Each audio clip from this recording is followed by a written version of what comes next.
time of year again where I'm just going to be cold and sick constantly. But I'm lumping 4 books together because, they're not novels or dense books. They're workbooks and logbooks for tracking and managing maladaptive daydreaming. I got these all off Amazon. I'm sure there are more that aren't listed on Amazon or listed elsewhere or, whatever, but these are the 4 that I got from there. And we're going to do this one first, because this one is, there's just more to say about it. It kind of styles itself as a workbook, so it actually has a lot of text in it that the others don't have. So we're going to get the big one out of the way.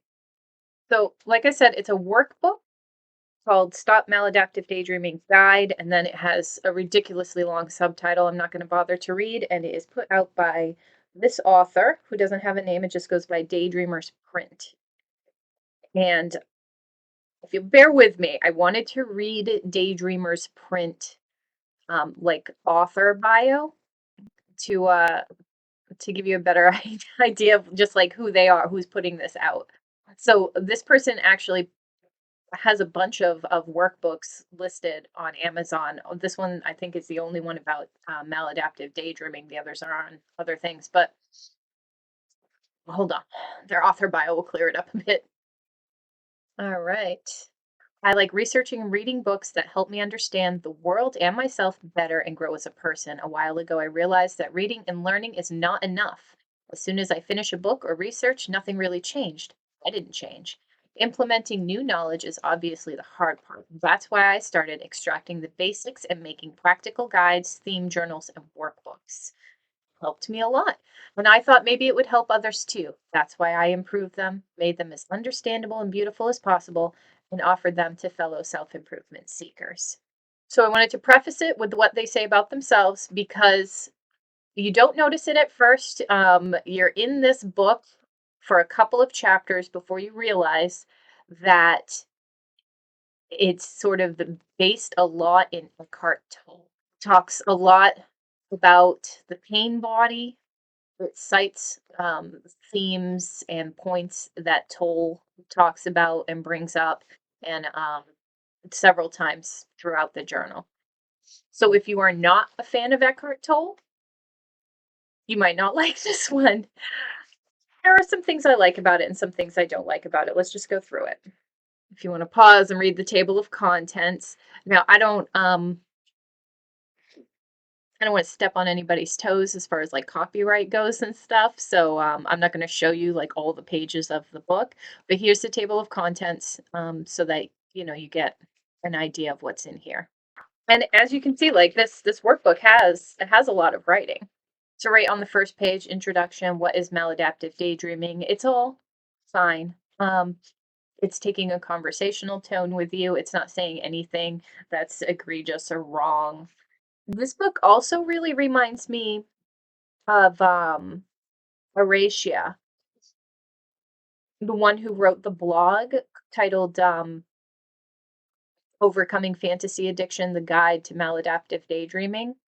Like the writing style seems to be different, but they do say a lot of the same things that Horatia did. And I don't know if that's because they took inspiration from that blog or maybe both of them like Eckhart Tolle, and that's where the similarities between what they're saying are coming from. And that's I'm not going to get into who Eckhart Tolle is, but you can look him up. He's a self-help dude. That's it. He's a self-help dude. He's not like a mental health professional. He's like a spiritualist almost. He's got a lot of fans, got a lot of praise, also a lot of criticism. So you can make your own decisions on if what he has to offer is worth anything to you. He defines what he means by cure, so I'm just gonna read that out so that the goal of this workbook, like the end goal, the cure for this author is achieving a certain mental emotional state that is lacking right now. I call this the cure because when you achieve that mental emotional state, you will be healed.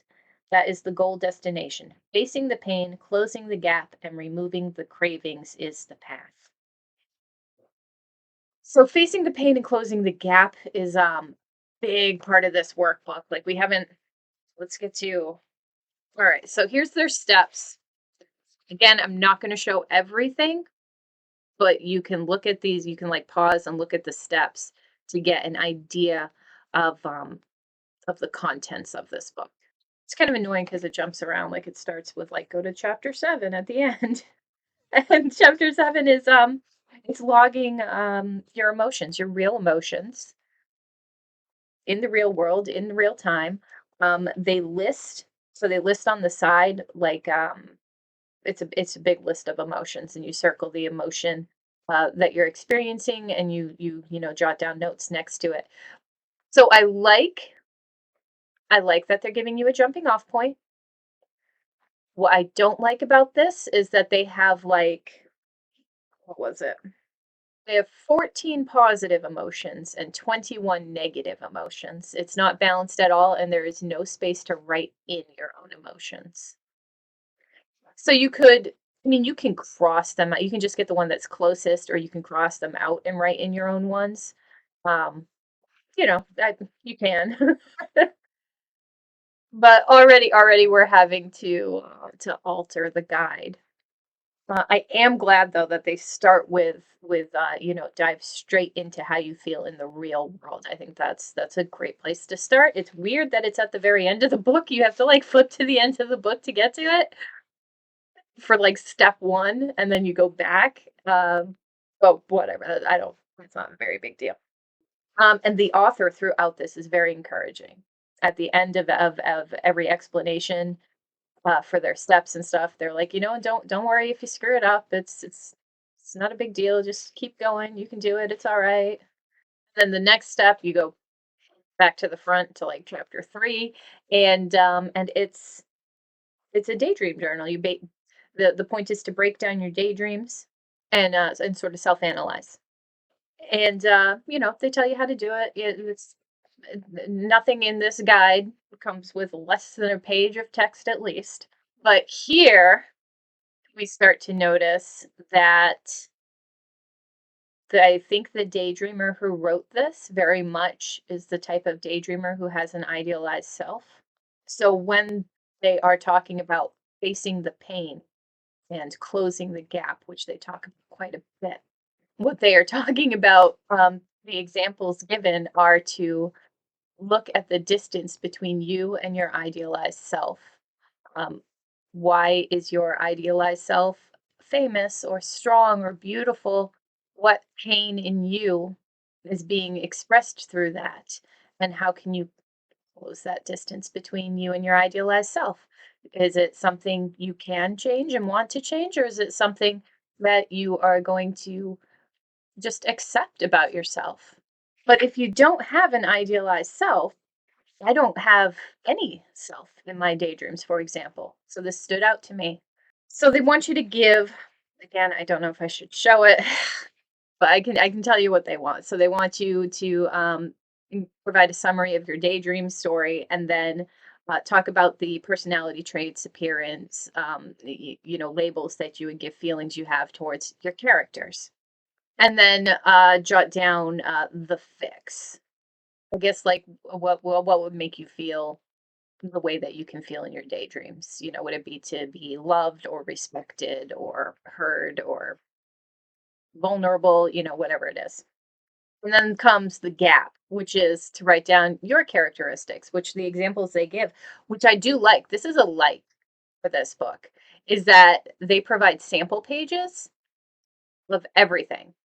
Every page of their guide of their workbook, and there's quite a few steps to this. There's a lot of filling out. Like this is an involved book. If you're just looking for a time log, this is not your book. This one is trying to push you to do a lot of self-reflection and a lot of self-work in a structured way.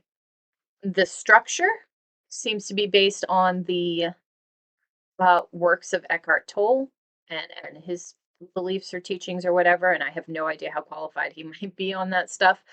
And the author's personal experience. Again, all the author can really offer, and all that they claim to offer, is their personal experience with this. We don't know what this guy does for a living, but we do know that he says he's a maladaptive daydreamer, and everything he says in this book, like nothing's horrible. He's not describing a completely alien concept or anything. Everything seems to be like it's coming from the perspective of a maladaptive daydreamer. It just he's got an idealized self, and that doesn't speak to me. It does, and it makes the workbook more different, just more difficult to get through. So when we're on this page, when we're talking about the gap, he wants you to list your attributes, and compare them to the attributes of the character on the previous page. But which character do I choose? Because I don't have a me. I do have a lot of characters, but they're all very different, and it's not even like there's just one main character. There are several main characters. So, like, which one do I pick? Maybe the main character of the immediate plot in front of me. But that's going to change next week. And sometimes there's more than one main character. And the problem is that they're very different characters. They're very different people. They have different personality traits. They have different motivations. They look different, different physical attributes. So if they're equally the main character in the story that is going on in front of me right now, I I I don't know who am I supposed to be comparing myself to. I guess I would have to not compare myself to the characters, but to the main theme of the plot, which again is ever changing. It might be romance right now, and next week they're going to be at war and it's going to be violence. And then the week after that, it's going to be a ghost story.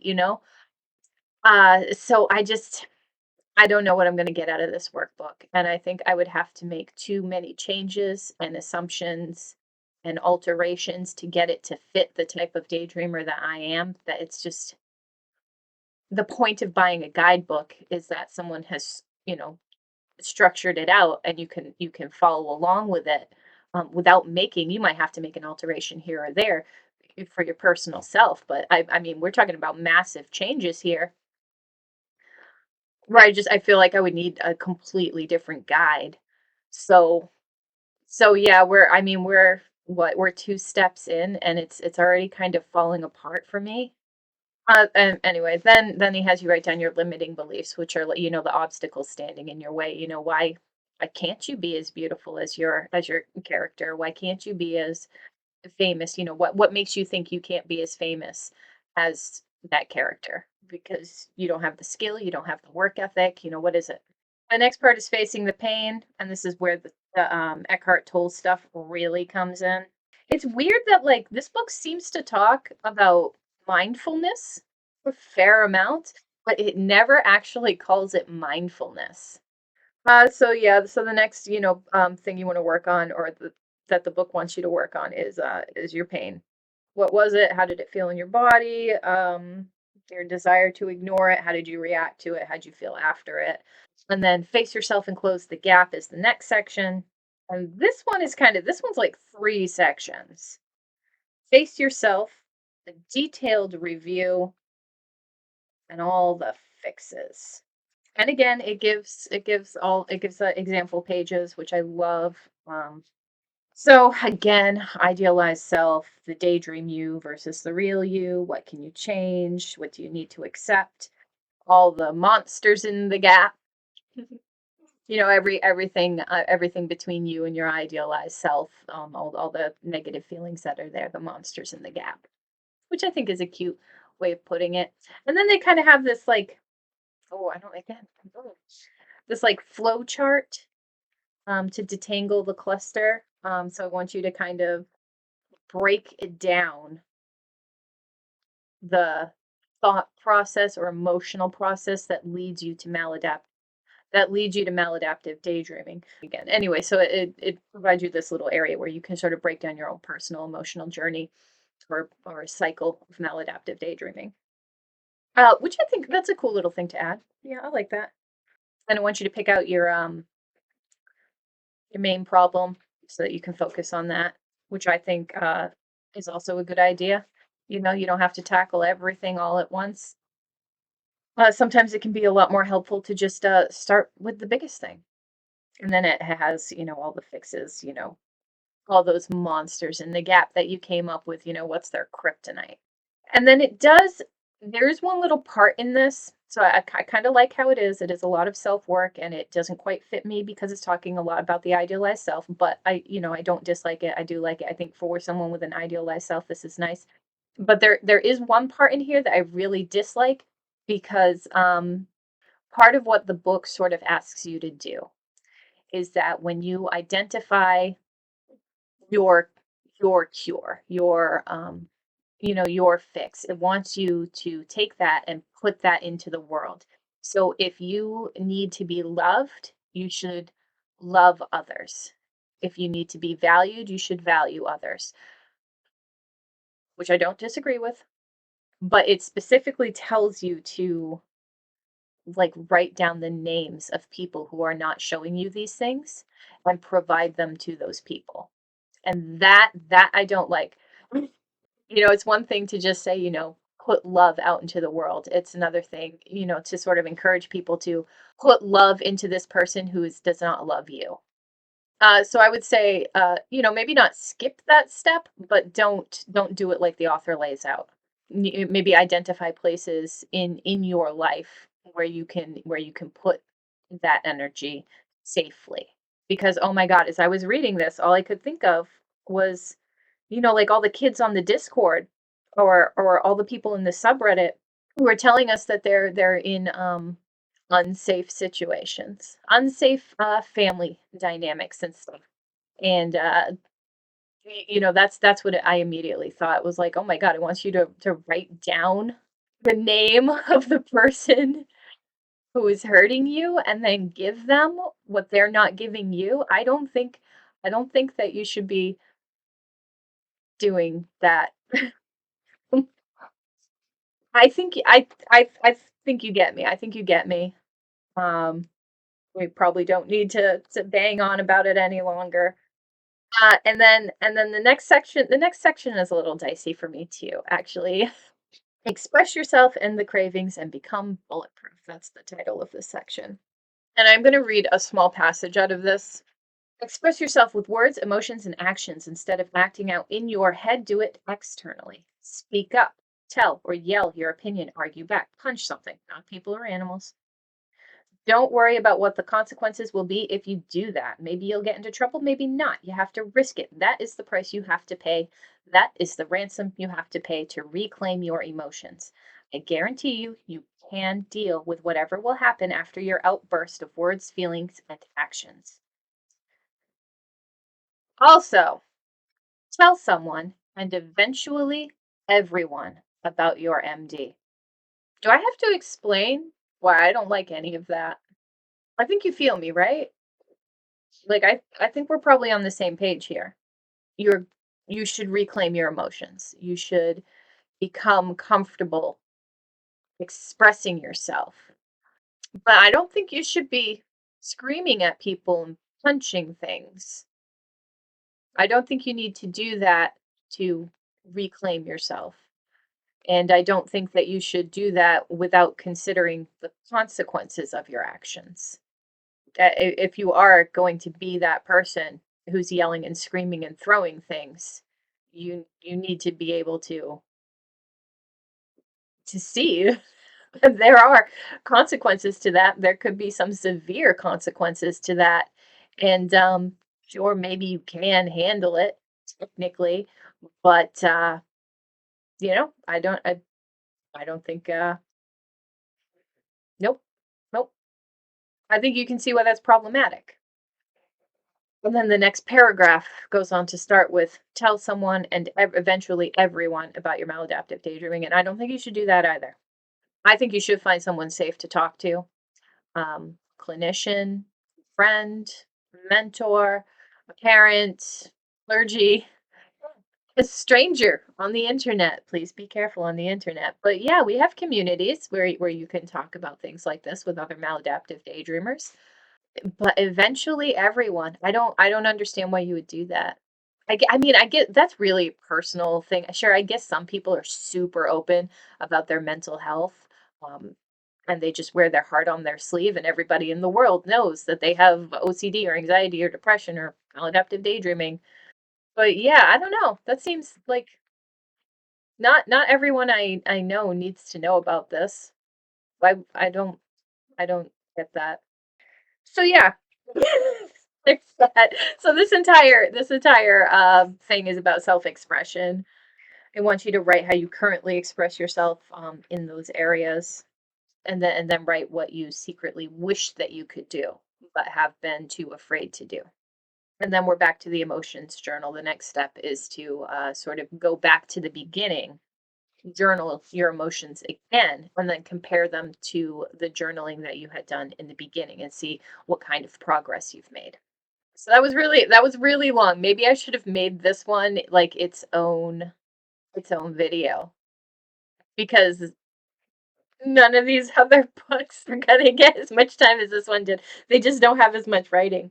Um, this one's like a workbook. Like it really wants you to get in there and expend a lot of effort to fill it out, a lot of self work to fill it out. So that's that one. We're just gonna keep going. I'll try to put timestamps down below so you can skip around these and just find the one that you're looking for. The next one is this one. It's okay to not be okay. This one's by Resti Handayani. Not sure if I said that correctly. And their little author page, it doesn't really have anything in their bio, but they do have a lot of like journals. I think this is just somebody who likes to create journals, and they made this one. So this one it does have a little bit of text in the beginning, but it's pretty brief. It's all based on personal experience, so there's not too much to say about it. It's the author's personal experience. They don't really make any claims. They just well, they wrote down their goal. Let me read you their goal. My goal is to accept that I have maladaptive daydreaming that can appear at any time while showering, working, washing dishes, worshiping on the bus, or while being in the car. Not to eliminate it, but to control it. And they have this big. Oh God, I'm a mess. This journal is intended for people who have maladaptive daydreaming. Disclaimer: this is not clinical advice. Um, so the text in here is fine. Like I said, it is like the English isn't quite right. I think I think Rusty probably definitely speaks English as a second or third language. It is noticeable, but it is not distracting. So don't worry about that. It's fine. Another cute thing that they have is these little, they're not stickers, they're just like cutouts. So the idea is they're like a little free gift. You cut these out and you like tape them or place them places where you want to be reminded, of your goals. Which I thought was really it's a really cute and sweet idea. I like that. So this is basically just, I know it looks really imposing and thick, but it is basically the same page over and over and over and over and over and over and over again. It's what's your story, and then some quick notes on where, how long, triggers, who is involved, and does your imagination have anything to do with the real world, and how. At the bottom, there's like a ton of affirmations. On the bottom of every page is a little affirmation, and they're all different. And then it has this page that's like, how long are you daydreaming this month? 1 to 4 hours, 4 to 8, 8 to 12, 20 to 24. And those seem like strange monthly totals, right? Is it just me? Maybe they mean for you to average them out. Like, what was your average per day this month? Like, that's got to be what it is, right? I feel like I feel like that must be what it is. Yeah. And then, what you trigger most and write your fears and dreams. This is what I mean about the English. Like it's what you trigger most. Noticeable, but you know exactly what they're saying. Like it's not distracting. It's not anything you can't understand. And that's it. That's it. I know it's really thick, but it just gives you lots of it's mostly the same page over and over again. And then every once in a while it has that little monthly sum up page. Um yeah, so if you like that layout, this one's fine. All right. This one. You will notice that my name is this one. I'm not going to say much about it because I don't think I can give it an unbiased review. Obviously, I wrote it. It's on Amazon, so I'm doing it. And because this one is mine, I will show you exactly what is in it. So this one we're going to start with. There you go. Go ahead and pause this. Look, I'm giving you permission right now. Pause I'll put every single page up on screen. And you can pause it and you can copy it into your own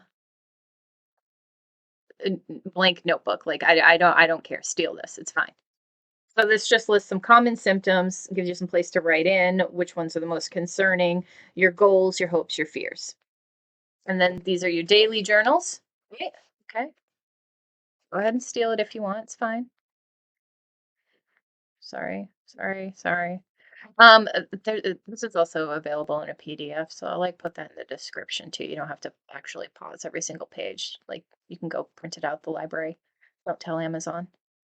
So day one, like, what happened in real life today, what happened in your daydreams today, and then a little space for time log, the duration of your daydreaming, and what were you doing when it started, and then today and then it lists the symptoms. You mark down the symptoms that you had that day, and then it impacted my real life by this.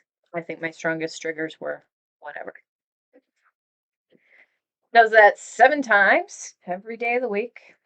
And then at the end of the week, I don't think I'm going to show every single one of these. I'm sorry. But at the end of the week, I wanted to build like a journaling habit.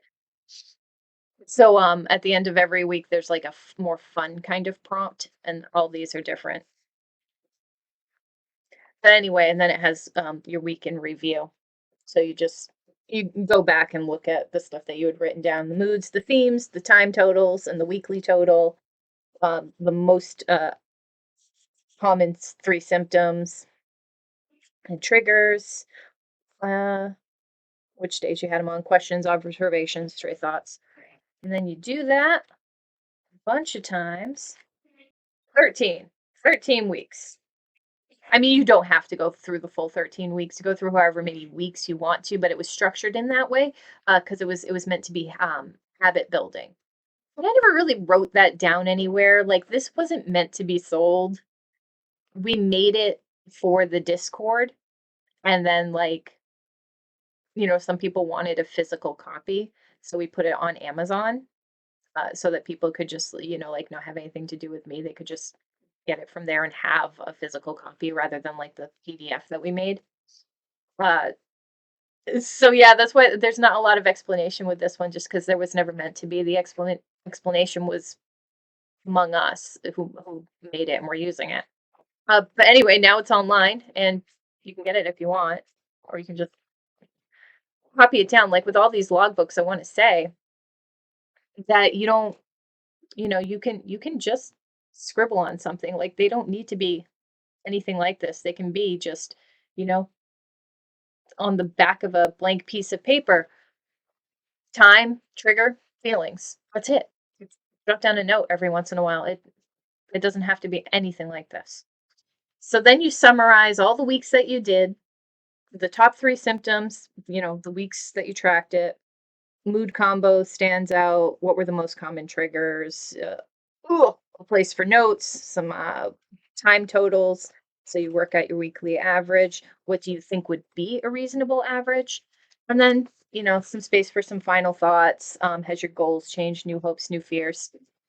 And I was hoping, I never really made it clear, but what I wanted the summary to be, I should have made it perforated or something, was so that you could tear it out and bring it to a therapist and like show them. But yeah, that's up to you. I mean, that was the intention with it, but the functionality of it never really came out. Like this book isn't perforated, so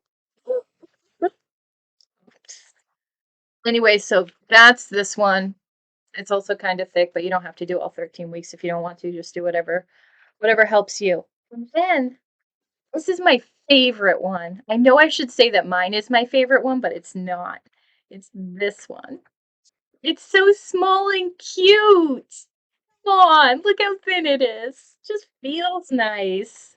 I haven't even looked in it. I'm kidding. I have looked in it. I like that it's small. I like that it's discreet. I should have made mine a lot more discreet. Maybe I should make a second version that's more compact. Just so you know too, I should have mentioned this. I should do that. Remind me to do that with this. Make a more discreet one. Um, this one does have an alternate version.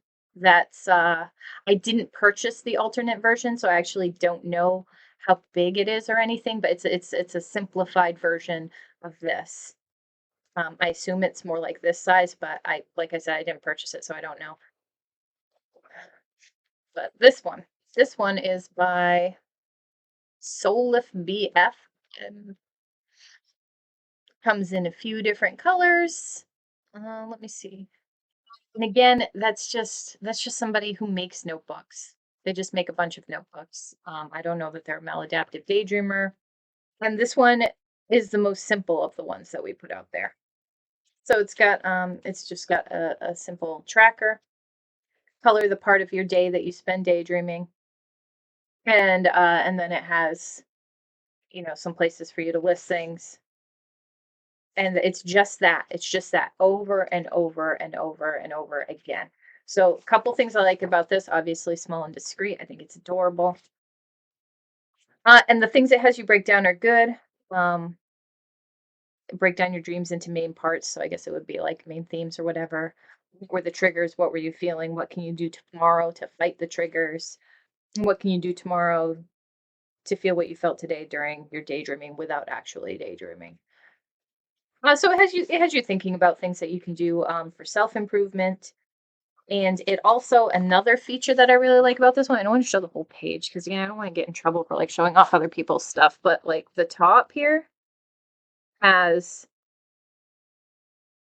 the days. Every page has that at the top with the days and the months and 1 through 31 listed so that you can just circle. You can jump in and out of this one.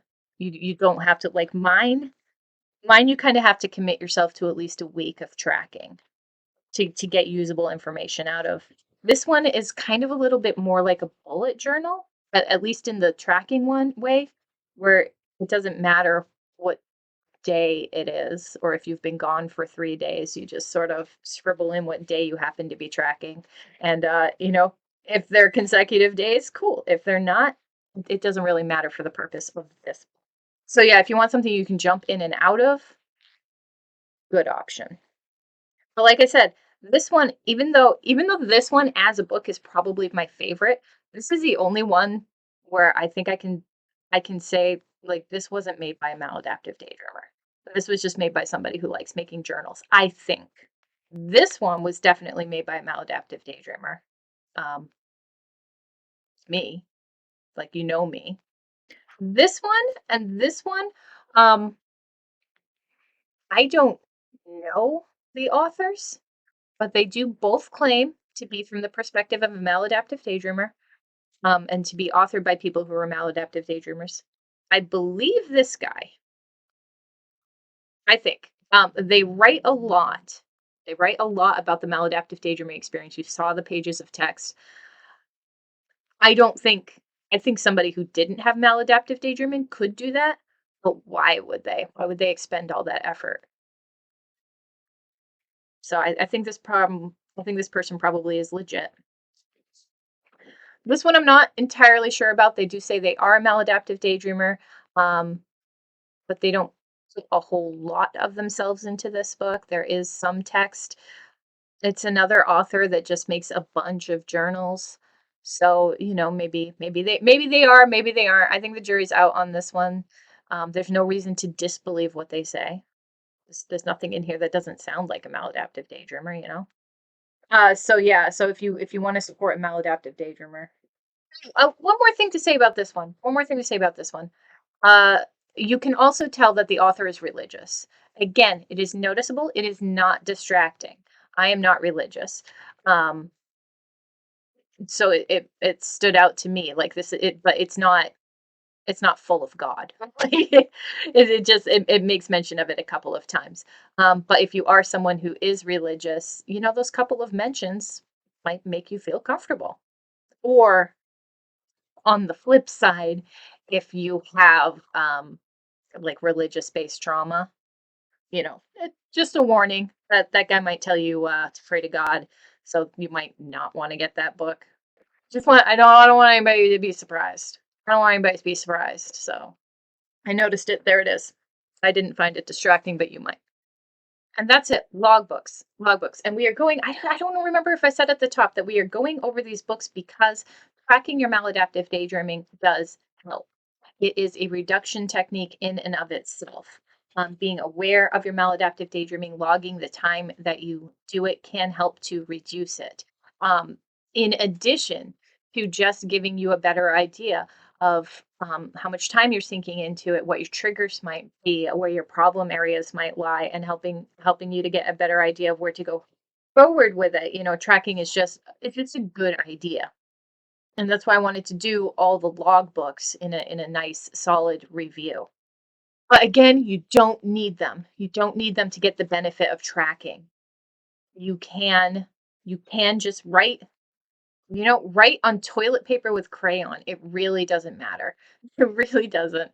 It doesn't matter how you track it. Just, three simple categories, like I said, just like time, trigger, feelings. That's all you need. Add stuff to it later, I guess, as you get in the habit and want to track more things. The important part is to just start to notice what you're doing. That's all. And you don't need to purchase anything to do that. You might need a piece of paper and some sort of writing utensil, and that is it. So I hope that this helped. If you are looking at any of those books, now I think you know better what to expect from them. And I hope I helped you make a good decision. Or even if you decide not to purchase any of them and just, write down in your notebook, like I hope that goes really well for you. I suggest doing that anyway, before you buy a journal, just whatever. I really like bullet journals. They're so versatile. You can do so much with them. I don't have one on hand right now. I have like four of them. But bullet journaling is its own thing that you can look into, or your just blank diaries, or like I said, just notebooks, whatever. Going it your own with just a blank page, uh, definitely leaves a lot more room for you to really personalize what you're writing down and do your own work and do your own tracking. And so I think I think that's the best way forward. I mean, some people like structure and then they like having something to hold, so these guidebooks will be appealing. Um, but that's the problem, with it, with all of these books. All the ones that were made by maladaptive daydreamers anyway, is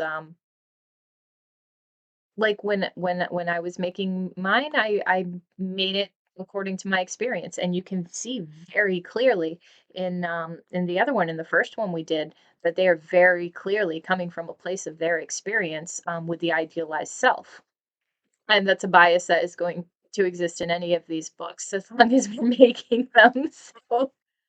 So it might be better to just do your own where you can really customize it. But yeah, anyway, I hope that these examples helped you, or if you're going to go it alone, gave you ideas of what you should be tracking or doing, or what you want to focus on. Oh, and that's it. That's it. I kind of trailed off at the end there. I don't.